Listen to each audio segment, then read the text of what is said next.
एक प्रेमी जो कि अपनी प्रेमिका से बेइंतहा मोहब्बत करता था और तभी वह अपना गांव छोड़कर जाता है गोवा के शहर में कमाने के लिए।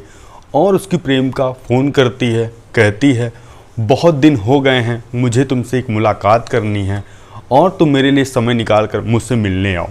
वह प्रेमी अपना जो शहर गया था कमाने के लिए फिर अपनी प्रेमिका से मिलने आता है। 2000 किलोमीटर का सफ़र तय करता है, मगर उसको क्या पता था वह मुलाकात उसके लिए इतनी ख़ास और इतनी आखिरी हो जाएगी कि वह एक बोरे में बंद हो जाएगा।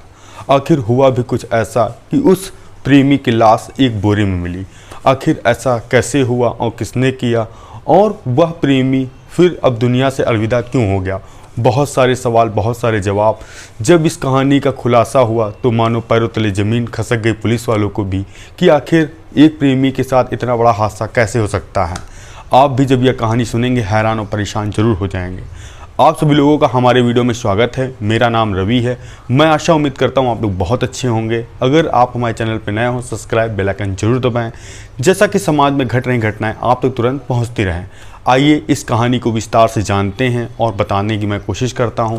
यह सच्ची घटना चालू होती है जो कि बिहार का एक ज़िला है मुजफ्फरपुर, और उसी के अंतर्गत एक थाना है सदर, और उसी के पास एक कॉलोनी है जिसका नाम है सहजानंद कॉलोनी। और मैं बात कर रहा हूँ 14 अगस्त 2024 सुबह के करीब 6 बजे।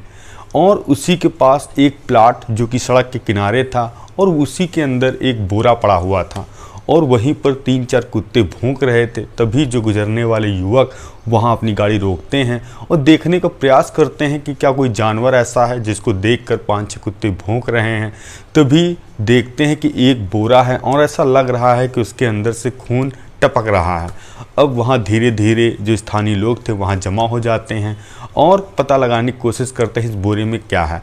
अब तुरंत वहाँ पर पुलिस को फ़ोन किया जाता है। जो सदर थाने की पुलिस है वह भी मौका वारदात में 10 से 15 मिनट में वहाँ पहुँच जाती है, और फिर बोरे को प्लाट से बाहर निकलाया जाता है सड़क पर।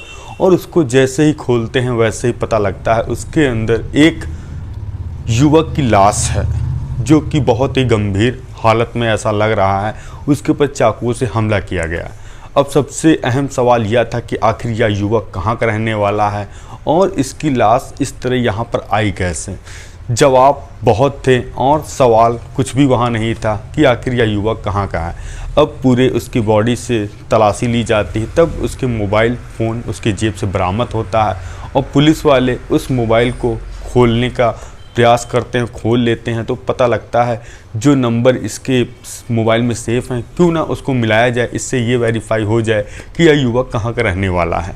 तभी एक पुलिस का सीनियर अधिकारी उसमें से एक नंबर निकालता है और उसको मिलाता है, बताता है कि यह शख्स आपका रिलेशन में कौन है जो कि मृत अवस्था में मिला है और इसकी जेब में मोबाइल है। अब तभी पता लगता है जो युवक की लाश मिली उसका नाम है जयप्रकाश, जो कि बिहार के ही साहेबगंज का रहने वाला है। अब जैसे ही माता पिता को पता चलता है उनके बेटे की लाश जो कि उनके घर से 25-30 किलोमीटर दूर एक इलाके में मिली है, और जयप्रकाश उनका बेटा जो कि गोवा कमाने के लिए गया था वह बिना बताए यहाँ कैसे आया और उसकी लाश कैसे है। बहुत सारे जवाब और सवाल थे। अब पुलिस वाले उसकी लाश को पोस्टमार्टम के लिए भिजवाते हैं और वहाँ पर जयप्रकाश के माता पिता को बुलाया जाता है। अब पुलिस वाले पूछताछ कर रहे थे कि तुम्हारे बेटे से किसी की दुश्मनी या कोई रंजिश या कोई तुम लोग का ज़मीनी विवाद, तो घर वाले सब कुछ एक किनारे करके बताते हैं कि मेरी बेटे की एक गर्लफ्रेंड है जो कि बगल के गांव में रहती है। वह पहले उसके साथ बोलता था, बतलाता था, मगर कुछ विवाद होने के कारण फिर मेरा बेटा शहर कमाने के लिए चला गया और उसके बाद साहब मुझे नहीं पता कि उन लोगों में बात होती थी या नहीं होती थी। अब पुलिस वाले जयप्रकाश की मोबाइल की कॉल डिटेल खंगालते हैं, निकलवाते हैं, और तो पता चलता है कि सबसे ज़्यादा अगर जयप्रकाश ने बात की है तो वह उसकी प्रेमिका है। और मोबाइल जब खुलते हैं तो उसमें एक ऑडियो क्लिप थी और जिसमें वह लड़की कह रही थी कि मुझसे तो मिलने कब आओगे, बहुत दिन हो गया है। और जयप्रकाश का जो आखिरी शब्द था उसमें यह था, मैं तुमसे मिलने आऊँगा, तुम मुझे मार तो नहीं दोगी। तभी गर्लफ्रेंड हंसती कहती है, क्या मजाक कर रहे हो, मैं तुम्हारे बारे में ऐसा सोच भी नहीं सकती। अब पुलिस को कहीं ना कहीं संदेह लग रहा था, इस सब के पीछे ऐसा तो नहीं उसकी प्रेमिका का हाथ है। अब पुलिस को जहाँ से लाश मिली थी वहाँ के दूर पे सब सीसीटीवी फुटेज चेक किए जाते हैं। तभी 100 मीटर दूर जहाँ डेड बॉडी थी वहाँ से 100 मीटर दूर एक घर में सीसीटीवी कैमरा लगा था। अब वहाँ सीसीटीवी फुटेज पुलिस वाले देखते हैं तो पता लगता है कि 14 तारीख अगस्त के सुबह करीब 3 बजे एक साइकिल से 2 युवक एक बोरी रख कर लाते हैं और प्लाट में फेंक देते हैं। अब पुलिस जब उनको चिन्हित करती है, जब उसके माता पिता जयप्रकाश को दिखाया जाता है यह युवक कौन है, इनको जानते हो, तो कहती हैं कि यह जो मेरी बेटे की गर्लफ्रेंड थी इसका मेरा भाई है जिसका नाम है राविंद। यह अक्सर आता जाता था और मुझे इसीलिए लग रहा है कि जो मेरी बेटे की प्रेमिका है इसी ने ही मेरे बेटे का कत्ल करा।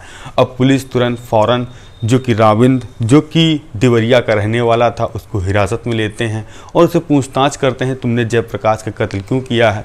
पहले तो वह गोलमोल जवाब देता है, मगर पुलिस का जब रुख बिल्कुल सख्ती वाला होता है वह टूट जाता है। कहता है, जो मेरी बहन है जिसका प्रेम प्रसंग जयप्रकाश से था उसके कहने पर मैंने उस युवक का कत्ल किया है और इसमें मेरे बहन के माता पिता, उसका सगा भाई, हम लोग 5 लोग इन्वॉल्व हैं। अब पुलिस वाले पहले तो उसकी प्रेमिका जयप्रकाश की प्रेमिका को उठाते हैं, उसके माता पिता जो कि घर से फरार हो गए थे उनको भी टीमें लगाते हैं और जब प्रेमिका को बैठाते हैं पूछताछ करते हैं तो प्रेमिका एक सच ऐसा बताती है जिसको सुनने के बाद पुलिस वाले भी हैरान और परेशान थे। अब 3 साल पहले प्रेमिका लेके पुलिस वालों को जाती है और कहती है कि आज साहब 3 साल पहले जो कि मैं और जयप्रकाश एक ही कोचिंग में पढ़ाई करके तैयारी सरकारी नौकरी कर रहे थे, उसी दौरान मेरी मुलाकात जयप्रकाश से होती है। हम लोग एक दूसरे के प्रति बातचीत करने लगते हैं। बातचीत का दौर जब आगे बढ़ता है तो हम लोगों में शारीरिक संबंध भी बनने लगता है और इसी तरह हम लोग का प्यार परवान चढ़ रहा था। तभी एक दिन जयप्रकाश कहता है कि मुझे अब काम करने के लिए मेरे घर वाले मुझे गोवा भेज रहे हैं एज ए इलेक्ट्रीशियन का, वहाँ अच्छा काम है, मैं वहाँ रहकर अच्छा काम करूँगा और तुम अपनी पढ़ाई करना और जब तुम कुछ अच्छी बन जाना या हम 1-2 साल पैसा कमा लें फिर उसके बाद अपने घर वालों से कहेंगे हम लोग की शादी हो जाएगी। अब जयप्रकाश निकल जाता है गोवा कमाने के लिए और फिर धीरे धीरे जो प्रेमिका थी वह बात करना बंद कर देती है और कहीं ना कहीं जयप्रकाश को लग रहा था कि ऐसा तो नहीं उसकी प्रेमिका उसको धोखा दे रही है और बीच बीच में प्रेमिका उसको बताती थी कि मेरी तबीयत ख़राब हो गई, पैसे की ज़रूरत है। जयप्रकाश उसको पैसे ही भेजता था और जब बातचीत करने का मन जयप्रकाश को करता था, जब फ़ोन मिलाता था, प्रेमिका यह बात कह के टाल देती थी, अभी मैं घर में हूँ और मेरे मम्मी पापा सामने बैठे हैं, बाद में बात करना। कहीं ना कहीं प्रेमिका जयप्रकाश को इग्नोर कर रही थी। यह बात जयप्रकाश को काफ़ी खटक रही थी जिससे उसने शादी के सपने सजाए थे और ऐसा लग रहा था कि वह उसको धोखा दे रही। अब जयप्रकाश अंदर ही अंदर कहीं हैरान हो जाता है तो वह सोचता है क्यों ना ऐसा किया जाए कि बदला लेने के लिए कुछ जो जयप्रकाश उसकी प्रेमिका की प्राइवेट फ़ोटो थी वह अपनी प्रेमिका के रिश्तेदारों को भेजता है और जिसके बाद जो लड़की के माता पिता की काफ़ी बदनामी होती है और वह अपनी बेटी को हड़काते हैं, डांटते हैं और प्रेमिका फिर एक ऐसा खौफनाक कदम उठाती है बदला लेने का जो कि वाकई में हैरान और परेशान कर देने वाला था। 10 से 15 दिन बीत जाते हैं तो वह जयप्रकाश को फ़ोन मिलाती, कहती है तुम मेरी और अपनी फ़ोटो क्यों भेज रहे हो। तो जयप्रकाश कहता है तुम मुझे चीट कर रहे हो, दूसरे के साथ लगता तुम शादी करने वाली हो इसीलिए मैं भेज रहा हूँ, अगर तुम मेरी नहीं हुई तुम किसी की भी नहीं हो सकती हो। तो प्रेमिका कहती है चलो सॉरी, मैं आज से अब बात करूँगी और तुम ये बताओ कि मुझसे मुजफ्फरनगर मिलने कब आ रहे हो। तो जयप्रकाश कहता है मैं मिलने तो चला हूँ, मुझे अब ऐसा लग रहा है मैं मिलने और तुम कहीं मार ना दो। तो उसकी प्रेमिका कहती क्या बकवास कर रहे हो, मैं तुमको दिल जान से चाहती हूँ, मैं ऐसा कदम क्यों उठाऊँगी। अब जयप्रकाश अपनी प्रेमिका की बातों में आ जाता है और एक दिन और तारीख डिसाइड होता है 13 अगस्त 2024 को। तभी जयप्रकाश मान जाता है, कहता है ठीक है बताओ मिलने कहाँ आना है। तभी उसकी प्रेमिका कहती है कि एक वही मुजफ्फरनगर में भगवानपुर एक इलाका है, वहीं पर एक होटल है, वहीं पे हम लोग मिलेंगे, बातचीत करेंगे। अब बताई हुई समय और जगह पर पहुंचता है जयप्रकाश मिलने के लिए। वहां प्रेमिका भी मिलती है, दोनों बैठकर वहां नाश्ता करते हैं। नाश्ता करने के बाद तभी उसकी प्रेमिका कहती है कि चलो मैं अपने ममेरे भाई से तुमको मिलाना चाहती हूं, और वही अब मेरी शादी की बात अपने घर वालों से, मेरे घर वालों से करेंगे और फिर हम लोग की शादी हो जाएगी। जयप्रकाश ने जैसे यह बात सुनी कि ममेरा भाई हम लोगों का मझवानी बनेगा और हम लोगों की शादी करवाएगा, वो हंसी खुशी अपनी प्रेमिका के साथ थोड़ी ही दूर वो किराए के कमरे पर रहता तो वहाँ जाता है, और जैसे ही कमरे पे पहुँचता है वैसे उसको चाय दी जाती। चाय में कुछ नशीला पदार्थ पड़ा था, और देखता है कुछ ही देर बाद उस लड़की के माता पिता, उसका सगा भाई, कुल मिलाकर वहाँ 5 लोग मौजूद हो गए थे और एक चाकू निकालते हैं। जयप्रकाश की पहले तो गर्दन पे मारा जाता, 10 से 15 हमला किया जाते हैं और उसकी वहीं पे मौत हो जाती है।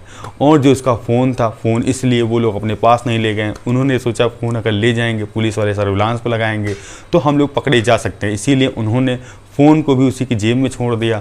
और अब इंतज़ार किया उसकी लाश को एक ऐसी जगह फेंकने का जहाँ पे कोई वहाँ पहुँच ना सके, इसीलिए उन्होंने एक खाद की बोरी मंगाई और उसी में कुछ कपड़े डालें और उसकी लाश को वहीं पैक कर दिया। और डालने के बाद अब सुबह के करीब 4 बजे साइकिल एक लाई जाती है, उस पर डेड बॉडी केरियल पे रखी जाती। 2 व्यक्ति उसको पैदल लेकर जा रहे थे और देख रहे थे ऐसा तो नहीं कोई देख ले, मगर वो अपने मिशन में कामयाब हो जाते हैं लाश छोड़कर, और सब अपने अपने काम पर व्यस्त हो जाते हैं। तभी दूसरे दिन वहाँ पे कुत्ता भौंक रहे थे, पता चलता है कि डेड बॉडी मिली है। और जैसे ही पुलिस ने यह सब प्रेम कहानी जो वारदात की उसके घर वालों के जयप्रकाश को बताई, वह भी हैरान और परेशान थे कि एक मोहब्बत उनके बेटे की ही जान ले ली, उनको ये भरोसा नहीं था। और पुलिस ने सभी को गंभीर धाराओं में केस दर्ज करके जेल भेज दिया है। अब उनको अदालत क्या सज़ा देगी वह तो अदालत तय करेगी। यह कहानी सुनाने को उद्देश्य मेरा किसी को परेशान करना नहीं, बल्कि आप लोग सचेत करना है, सावधान है, सतर्क रहें और ऐसी मोहब्बत से तो खास तौर बचते रहें। और आपका उस प्रेमिका के खिलाफ कुछ भी जवाब हो तो कमेंट बॉक्स में ज़रूर दें। हम मिलते हैं नई कहानी में। जय हिंद, जय भारत।